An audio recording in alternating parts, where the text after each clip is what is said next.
Back in July of 2019, I did one of my first real hikes ever, and to this day, it's still one of the strangest experiences I've ever had in the mountains. The hike was called Mount Rundle, and it's located in Alberta, Canada, right beside the town of Banff. If you've ever been there, you probably know the mountain I'm talking about. It's a long, massive mountain that kind of stretches beside the town and dominates the whole entire area. It looks pretty sick from down below, but when you're actually on top of it, it's a completely different experience. At the time, I had no idea what I was getting myself into. I was 21 years old, and my cousin, I think he was about 18, and neither of us really knew what we were getting ourselves into. He's my second cousin, and one day he just brought up the idea of hiking Mount Rundle. I was bored, I was young, full of energy, and I was just like, hell yeah, let's do it. The thing is, I didn't really look anything up about Mount Rundle before doing the hike. I didn't know how hard Mount Rundle was. I didn't know whether it was considered easy, medium, or difficult. And I didn't even know how much the elevation gain was. I didn't know how long it usually took, and I basically didn't know anything. Before that, the only hike I'd ever really done was something super easy, maybe it was a couple kilometers. So in my head, I just thought, okay, this is just another simple hike. Maybe it's a bit longer, maybe a bit steeper, but it'll still be manageable. And looking back now, what I didn't realize back at the time was that Mount Rundle was about 16 kilometers round trip. So it's about 8 kilometers to the very top and then 8 kilometers back down. And the elevation gain is 1,700 meters. So if you think about it, that's basically 2 full kilometers straight up. And when you hear 16 kilometers total, it might not sound too insane because there's a lot of people that run 16K or 15K. But once you combine that 16-kilometer distance with that much elevation gain, it becomes a completely different kind of hike. So we get to the parking lot of the mountain and we start the hike at around 9 a.m. in the morning. The vibe at the start was honestly pretty good. We were excited and just happy to be out in nature. We had taken some pre-workout before starting, which looking back was kind of funny because we were treating the hike as if it was going to be some kind of gym workout. And we didn't realize the fact that we were about to be hiking this absolute beast of a mountain for 14 hours straight. At first, the trail didn't seem to be too crazy. We were just moving through the forest, the dirt trail, trees around you, normal hiking stuff, and it felt like a proper mountain hike. And the climb just kept on going and going. Pretty early on, I started to realize that this was not a normal hike for me. I was breathing insanely hard the whole time. Not just a little out of breath either, I mean the kind where you can barely get any words out. Every time I tried to talk to my cousin, I'd have to stop halfway through the sentence just to catch my breath again. And that was basically the whole hike up. We kept taking small 5-minute breaks every 20 to 30 minutes just to catch our breath. And there wasn't really a point where it suddenly became easy again. It just kept demanding more and more from you. Then eventually we got to the rock section halfway up, and that's where it went from this is a hard hike to what the fuck did we get ourselves into? Because once you pass the tree line, everything kind of changes. The hike becomes more exposed and way steeper because you're not just hiking normally anymore. In certain sections, it's so steep that you're basically using all fours. Your feet are on the ground and your hands are also on the ground, and it's like you're climbing upwards more than you're actually walking. And while all that is happening, you also have to watch out for rocks. That was one of the parts that still freaks me out to this day. There were people above us on the mountain, maybe a few hundred meters ahead, and sometimes they'd accidentally knock over some rocks.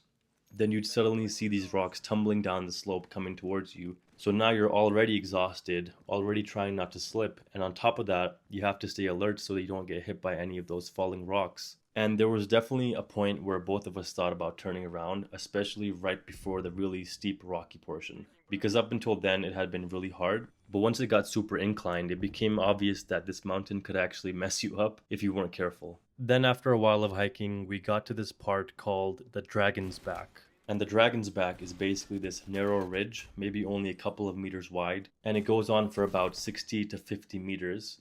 And on both sides, you've got about a 200-meter drop, right? So if you slip and fall, you're basically dead. You're not going to survive that fall. And the drops themselves are bad enough, but what makes it even more worse was the surface of the Dragon's Back. Basically, there's tiny loose rocks all over it, and that makes it slippery.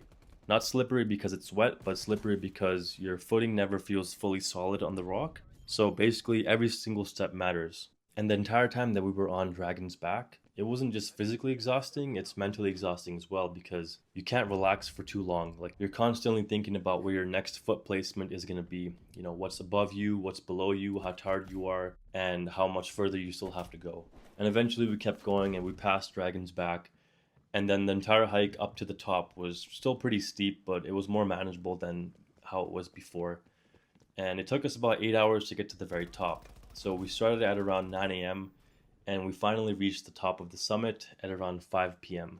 And looking back, getting to the top of that mountain at 5 p.m. was already a bad sign because everybody else was already coming back down, and we were the only ones that got to the top around that time. You know, a normal person who probably knew what they were doing would have been much more efficient, but for us, with almost no real hiking experience or any background of hiking, it took everything out of us just to get to the very top. And then when we got to the top, thinking about going down was a scary thought because I was already super exhausted. And I'm like, now we have to pretty much exert the same amount of effort to go all the way back down. But, anyways, when we finally got to the very top, the feeling of being there was insane. Like, I remember getting to the very top and I had goosebumps all over my body. And I was just looking at all the 360-degree views, and you could literally see like 200 kilometers in each direction. You could see like different mountain ranges, you can see like different towns, and the whole experience was just so crazy. Like, you spend so much time hiking the mountain, and then when you finally reach the top, it's like you can just sit there and see everything. It's like you finally made it. You look back on this entire mountain and you're like, I climbed this thing.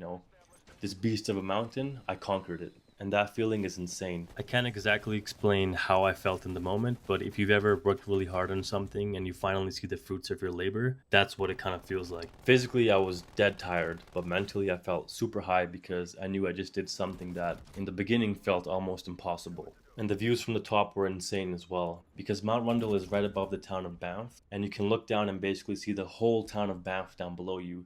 And you can see the surrounding valleys, you can see layers of mountains in every direction. And you could see towards the town of Canmore, which is a small town a little bit far away. And you could see other mountain ranges that were far away as well. And just to give you guys kind of a visual interpretation of what exactly it is that I'm talking about, here's a quick clip of me being on top of that mountain and making a 360-degree video. And as you can see, you can literally see so far away. It's like it's endless views of peaks and other mountains in all directions. And so I hope this video kind of gives you, like the feeling that I was feeling when I was on top of that mountain. And I think we stayed at the top for about an hour, maybe from 5 p.m. to 6 p.m. And, we were just taking a lot of photos, talking about life. But after an hour, the only thing in the back of my mind was that it was getting late. So we started descending down at around 6 p.m., which was already too late for a hike like that because realistically, with a mountain like Mount Rundle, especially for us because we were beginners, we should have been heading down way earlier, at the latest maybe 4 p.m. or 4:30. And this would have given us just enough daylight to get through the dangerous sections properly. And because there was another mountain blocking the western side in front of us, even though the sun technically wouldn't set until later, like around 10:30 or 10 p.m., the shadow from that mountain in front of us made it feel like it was becoming darker early on. So we start going down, and right away the whole vibe just feels different.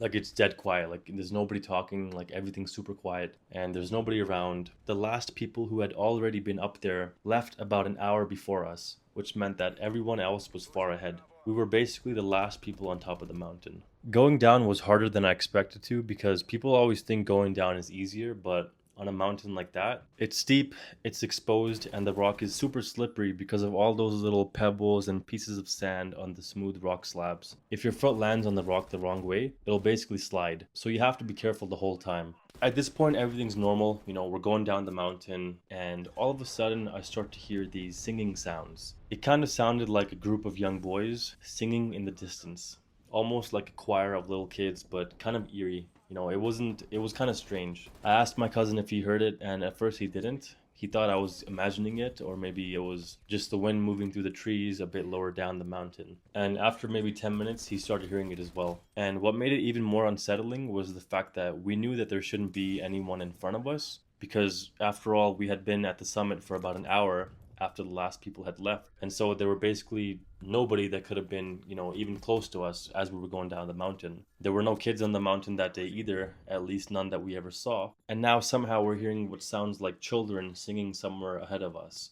As we kept descending, the singing never really seemed to get any closer, and it never seemed to get farther away. It stayed the same distance away from us the entire time. At one point, we'd stop walking for 10 or 15 minutes just to rest, and we just listened for that singing sound. And when we stopped, the sound stayed fixed. Then when we started to move again, after 10 to 15 minutes of resting, the sound would move as well, like still staying the exact same distance ahead of us, which made no sense. In my head, I was thinking if it was another group of hikers, the sound should have changed.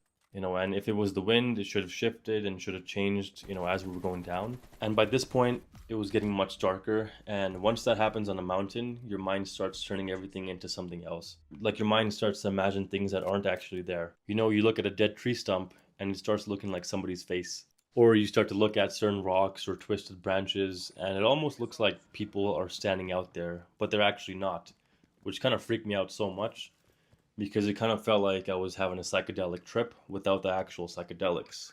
At some point, because both my cousin and I were just super freaked out by the whole thing, we decided to pull out our pocket knives because that's how scared we were. And at this point, we started scanning everything around us, checking behind us, checking to the sides, trying to figure out if anyone was actually out there. And I even remember telling my cousin that we should move in a way where one of us is watching behind us and the other is watching in the front, just so that nothing could sneak up on us if there actually was someone or something like an animal out there nearby. So we basically went back to back.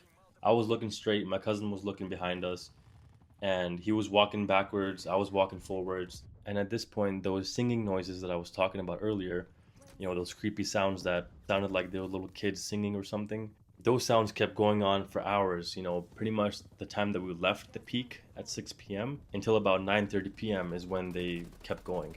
Then around 9:30 p.m. it eventually just stopped, and we didn't hear any other singing after that. By then it was basically completely dark and pitch black and we couldn't see anything. And what makes the situation even more stupid is that we had basically forgotten to bring our flashlights. So now we're using the phone flashlights, which were absolute shit because we could barely see anything. We were basically feeling our way down parts of the mountain, like touching trees and touching the rocks just to make sure we don't fall down. At this point, both of us just kind of locked in, like after turning on the flashlight of our phones, and we didn't say anything to each other. We just speed walked our way down the mountain. We finally get back down around, I think it was 11:15 p.m., and I was so happy to see my car. And the funny thing is, like, if you've ever talked to somebody about their hiking trip, chances are pretty high that they'll say that the most exciting view of the entire hike was when they finally saw their car in the parking lot. So overall, the whole hike ended up taking us roughly 14 hours in total. And when you think about it, it's kind of insane because this hike would have probably taken us 7 to 9 hours because that's what my cousin had seen on all trails. But again, because this was our first actual hike, it makes sense that it took us forever to complete. When both of us got back inside the car, the first thing we said to each other was, "Holy fuck, thank God we made it back down." Then we started talking about the singing noises we heard and trying to figure out what the heck that actually was and where it was all coming from. And we told ourselves that maybe it was the wind, maybe it was the mountains echoing kind of weirdly, but those explanations didn't really seem right. Then I started to become a little bit curious as to what the heck was actually going on with those sounds. So I ended up digging into the history of Mount Rundle and the history of the surrounding area, and I came across a story on Google where it was talking about the old 1955 story of the Mount Temple tragedy near Lake Louise. So the story talked about how there were several boys that were part of a Philadelphia hiking expedition team, and I think there was about 8 or 7 boys and 2 supervisors that came with them, and they were hiking a mountain named Mount Temple near Lake Louise.